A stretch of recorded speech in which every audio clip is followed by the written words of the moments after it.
If you have expensive taste but a DIY budget, you are in the right place.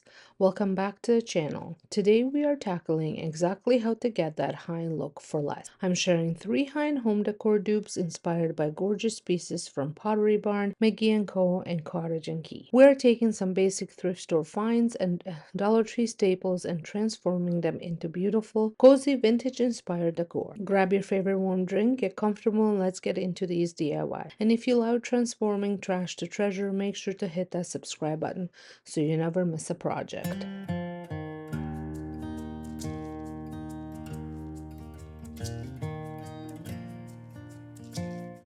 We are starting things off with this thrift find. I picked up these candle holders at Value Village for $7.99. I'll admit the price felt a little steep at first, but with a 20% off coupon, I made it work. I actually left them behind initially, but I couldn't stop thinking about them. Thankfully, my friend went back a few days later and grabbed them for me. My inspiration for these came from those stunning Cottage Key vintage bells and stands.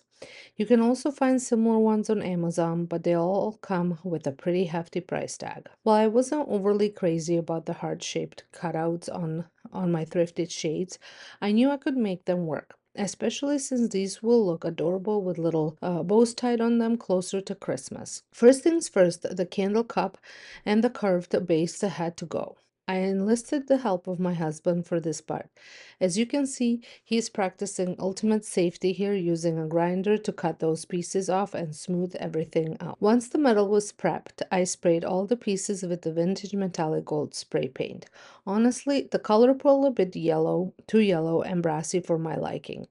I also realized mid-spray that I probably should have kept the hanger stand black for a more neutral, versatile look so I can swap out what hangs on them later.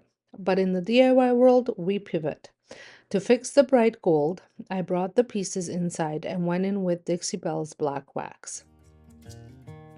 When antiquing metal, blushing on dark wax settles in all the grooves and instantly ages the piece. Always wax the inside of your shade first to practice your technique before moving to the outside, which is, as you can see, I did not do.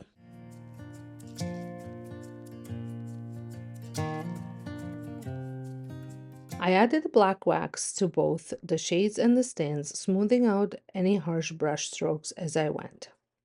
The wax completely transformed the shiny gold into a moody aged brass, and here's how they look styled on a shelf. I think they turned out beautifully cozy.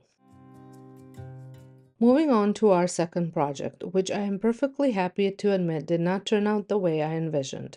I believe in showing you the fails along the wins. I picked up 3 basic terracotta pots from Dollar Tree. My inspiration was a gorgeous set of age-potted herbs from McGee Co. I thought I had the perfect solution to recreate that crusty age bottom using Dixie Belle's patina paint system. I decided to experiment and use all 3 paint colors, bronze, copper, and iron, dabbing them in different spots. The way this system works is you apply 2 coats of the metallic paint, and while the second coat is still wet, you spray the patina activator over it. The green spray works on all 3 colors, so I was ready to go. However, my green spray bottle completely malfunctioned and refused to spray. I had to improvise by using this blue spray and then literally flicking and chucking the green liquid directly from the open bottle onto the pot. You have to leave this to react for 2 to 6 hours. If your craft spray bottle overclocks, try soaking the nozzle in warm water or using a pin to clear the hole. In my case, pouring it was the only option. Once dry, you could definitely see the chemical reaction, but it just wasn't the neutral, earthy look I was trying to achieve. To try and salvage it, I lightly rubbed on some magnolia white paint with paper towel, hoping to mimic the salty, chalky texture the pots get when they sit outside. It still wasn't quite right. So consider this one a work in progress. These will likely get a fresh paint job down the road, but there they are styled with some herbs anyways. Sometimes DIY is just about learning what not to do next time.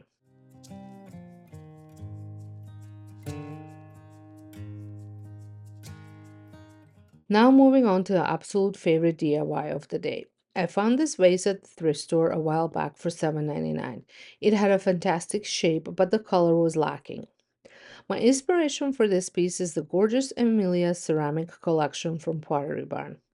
I knew this vase was the perfect candidate to recreate that high-end artisan pottery look for a fraction of the cost. I started by mixing up a custom color using Dixie Belle's chalk paint in ecru as well as mud puddle.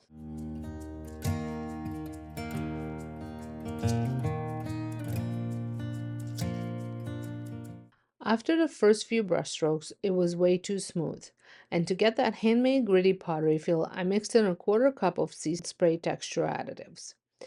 If you don't have a texture additive on hand, baking soda mixed into acrylic or chalk paint works wonders to create a faux clay finish. I brushed the textured paint on, and while it was still wet, I took my brush and began stippling or dabbing the paint to build up even more dimension.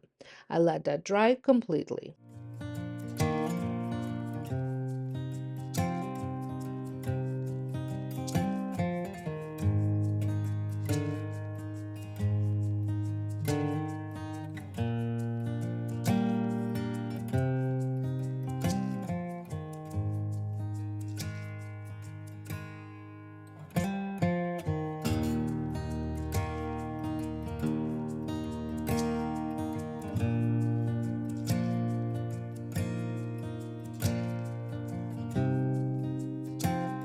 Next, I took some wooden half beads. I honestly should have glued these on before painting, but got them later, so I just painted them separately. To attach them, I used hot glue around the collar and the belly of the vase. Before I wrap up today's video, I just wanted to take a quick second to share something a little personal with you. If you've been here for a while, you know that over on my home decor channel, Home with Sonja, I share everything home related from decorating ideas to room transformations. And recently I posted a video over there that is a little different from what I usually share. We sold our home, and I shared an empty home tour along with a life update that has been on my heart for a while now. It's honest, it's a little emotional, and it's something I really wanted to share with the people who have followed along this journey with me. If you want to hear the full story, where we're at, what the plan was, and what changed, I'll have the link right below in the description box. I would truly love for you to come over and watch it, and if you're not already subscribed over there, it would mean the world to me to have you in that community too. Thank you as always for being here. You guys make both of these channels so special, and I don't take that for granted for even a second. Okay, now back to the DIY.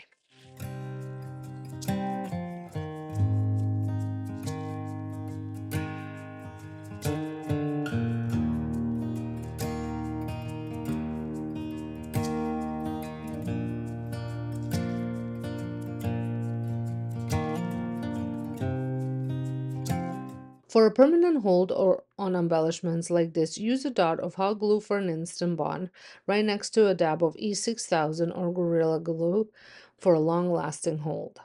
Once the beads were set, I took straight mud puddle paint on paper towel and lightly sponged it all over the vase, blending it into the textured base. This created incredible depth.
Now, to finish it off, I rubbed in some white wax, getting in all the crevices around the beads.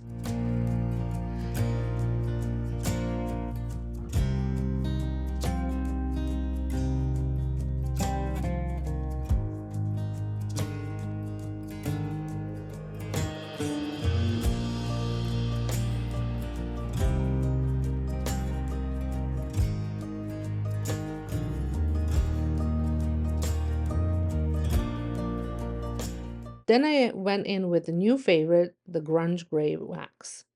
They're both from Dixie Belle. This gray wax completely elevated the piece. It gave it that authentic Asian pottery vibe. Honestly, ended up looking a bit more like a high-end Olive Atelier's piece than Pottery Barn, and I am not mad about it. I'm so in love with how this turned out.